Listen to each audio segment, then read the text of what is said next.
বাঁধ ভেঙে ঢুকছে পানি। ফেনীর পরশুরাম ও ফুলগাজীতে প্লাবিত হচ্ছে নতুন নতুন এলাকা। এদিকে সিলেট সুনামগঞ্জে ডুবে আছে নিম্নাঞ্চল। চরম ভোগান্তিতে বাসিন্দারা। উজানের ঢল আর টানা বৃষ্টি কমায় ফেনীর মুহুরী ও কুহা নদীর পানি কমতে শুরু করেছে। তবে এখনও 17 সেন্টিমিটার উপরে বইছে নদীর পানি। এদিকে 5টি স্থানের ভাঙাবেড়ি বাঁধ দিয়ে লোকালয়ে ঢুকছে পানি। প্লাবিত হচ্ছে নিচু এলাকা। বাড়িঘরের পাশাপাশি আমনের বীজতলা তলিয়ে থাকায় চরম হতাশায় কৃষক। এর মধ্যে সুনামগঞ্জের নদীর পানি কমলেও বাড়ছে হাওরের পানি। 4 উপজেলার নিম্নাঞ্চলের 30টি গ্রামের মানুষ এখনও পানিবন্দী। অন্যদিকে সিলেটের নদ নদীর পানি স্থিতিশীল থাকতেও এখনও ডুবে আছে নগরীর অনেক অলিগলি। ফায়ার সার্ভিস স্টেশন, সোভানি ঘাট ও উপশহর এলাকার রাস্তাঘাট এখনও পানির নিচে। এতে দুর্ভোগে আছেন বাসিন্দারা।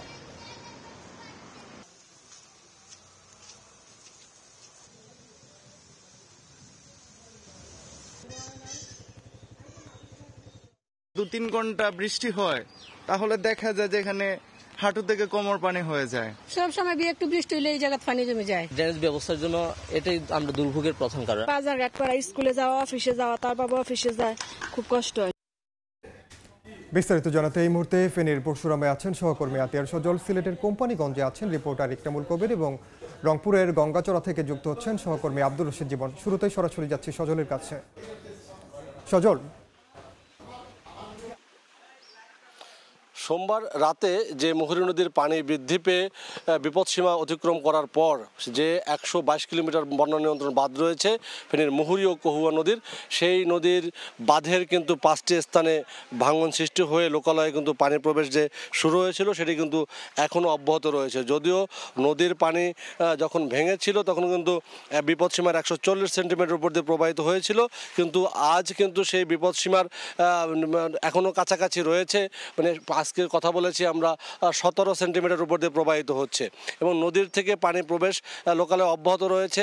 এর আগে যদি বলে থাকি আপনাদেরকে যে অন্যান্য বছর একাধিকবার এই বাঁধ ভেঙে বন্যার কবলে যখন পড়েছিল তখন কিন্তু স্থানীয়রা যেটা জানিয়েছে বা আমরাও যেটা দেখেছি যে বন্যা যেদিন পানি ঢুকেছে তার একদিন পরেই হয়তো পানি নেমে গিয়েছে, কিন্তু আজ দুদিন হতে চললেও কিন্তু এখনও পানি প্রবেশ অব্যাহত রয়েছে এবং লোকালয়ে কিন্তু পানি এখনও ঢুকছে। এখনও আমরা রয়েছি পরশুরামের মালিপাথর এলাকায়।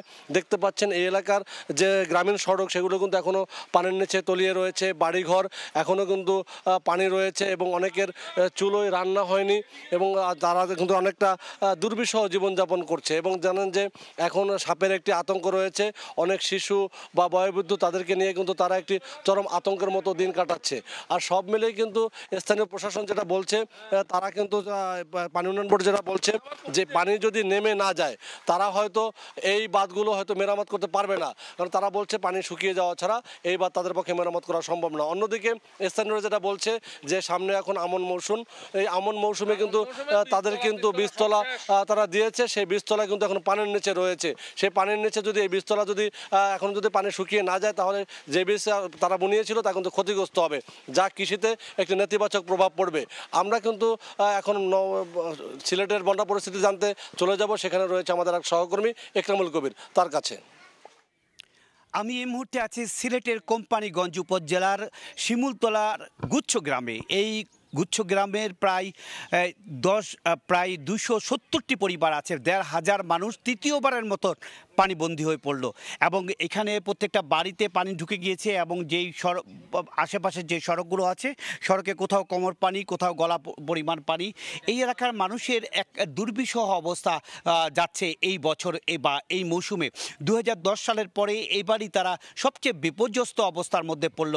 শুধু এই গ্রাম নয়, এই উপজেলার 6টি ইউনিয়নের প্রায় শতাধিক গ্রামের মানুষ, প্রায় শতাধিক গ্রামের লক্ষাধিক মানুষ এবার তৃতীয়বারের মতো পানিবন্দী হয়ে পড়ল। এর কারণ হচ্ছে গিয়ে যেই ভারতের যে চেরাপুঞ্জি সহ বিভিন্ন যেই জায়গা আছে সেখানে গত দুদিন আগে 313 মিলিমিটার বৃষ্টিপাত হয়েছে। যদিও গতকালকে বা তার আগের দিন বৃষ্টিপাতের পরিমাণ কমে গিয়েছিল, সে কারণে সেখানকার বৃষ্টি এবং বাংলাদেশের 394 মিলিমিটার বৃষ্টি দুটো মিলে প্রায় 700 মিলিমিটারের উপর বৃষ্টিপাতের কারণে সীমান্তবর্তী উপজেলা কোম্পানিগঞ্জ, কানাইঘাট, গোয়াইনঘাট, জকিগঞ্জ সহ এই এলাকাগুলো একেবারে পানিতে নিমজ্জিত হয়ে পড়েছে।